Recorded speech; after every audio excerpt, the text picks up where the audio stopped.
Page 16, Fuzzy Little Caterpillar.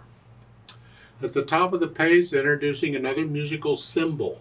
And it is important for you to know all of these symbols we've covered so far. What they called and what they do. A symbol is called a natural sign, and it looks like a little weird, maybe a hashtag that isn't done yet. They show it up above. A natural sign is an accidental. It's like a flat sign is an accidental. Well, a natural sign is another accidental. The rule is the same for all accidentals. It applies from that point on for the rest of the measure for that staff. And it appears right in front of the note. And all a natural sign does is it takes the sharp away or the flat away and it's back to a natural note. It tells you to play a white key. When you see a natural sign in front of a note, play a white key for that note. Look at Fuzzy Little Caterpillar. In the first measure, we have a C, a B, and then a B flat, and then a B natural. Because if we didn't have the natural sign there, that last B would still be a B flat, because that flat applies for the rest of the measure. And that's why we have to have natural signs, because sometimes we don't want the rest of the measure to be flatted, or for that note to be flatted. So that's a natural sign. So it's same thing in the second measure, and that's what they're for. Just it takes away the other, whatever made you play a black key, it takes that away, and now you play a white key. So let's look this caterpillar thing over. It's 2 lines long, treble, bass, clef, 4/4 time signature. I see a bunch of quarter notes, half notes, and whole notes. And the hands are playing one at a time, so I'm going to take both hands together. So here, the left hand starts here, and the right hand's here. We're still in C, the middle C position, and it's here.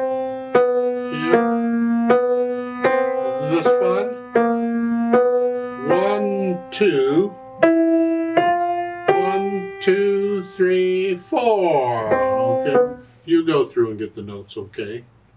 Then go back through and get rid of the hesitations. And again, you want to get to where you play this without looking at the keyboard, where you can feel this. See, here we had to use third finger on the black key because we used second finger on the white key. I don't want to use second finger again. Remember I told you before that you'd use the same finger for the black key as for the white key? Well, it doesn't always work that way. So here my second finger is already busy, so I got to have the third finger help it out. That's why we're using third finger there, not second. Here. Try and explain things about fingering as we go through, because not all music has the fingering in it. Sometimes you have to figure it out and you think, well, I don't know if I'm using a good fingering or not. So I'll attempt to teach you what I believe is a good fingering. There's more than one fingering style, so it isn't a matter of right and wrong, but I will teach you the fingering style that I learned in college that seems to work the best for me, and we'll go with that. And you can adjust it as you see fit, or your teacher sees fit too. Where was I? I got off here. Something about a caterpillar. Oh yeah, you're going to put it together and play it without looking. Okay. And you can add the thin and thick bar line at the end. Do that to all these pieces. As you go through them, make that second bar line at the end a thick one.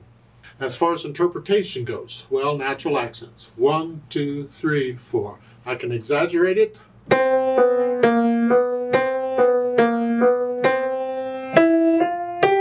Exaggerate it, but eventually you just want to feel it. It's very subtle. It's very slight. You just 1, 2, 3, 4. 1, 2. I just collapsing the wrist a little bit on each of these. 1, 2, 3, 4. 1, 2. Then as far as the phrasing goes, if you look, you'll see that each line is a phrase. So you can lift up at the end of the first, lift up. It's like taking a breath before you go on. So it's in the first line, go. It's like taking a breath for the phrasing. And then as far as bringing out the melody, it's all melody. So just play it all the same.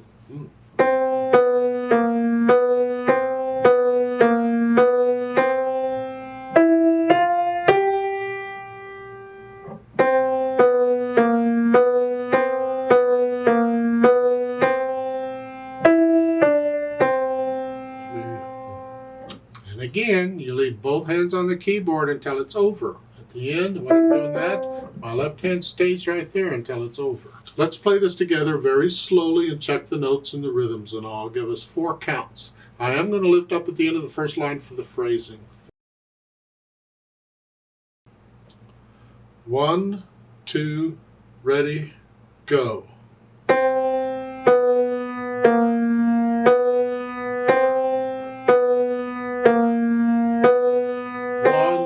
2,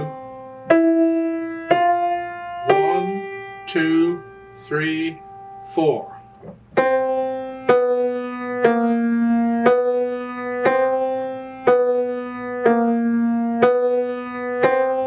2,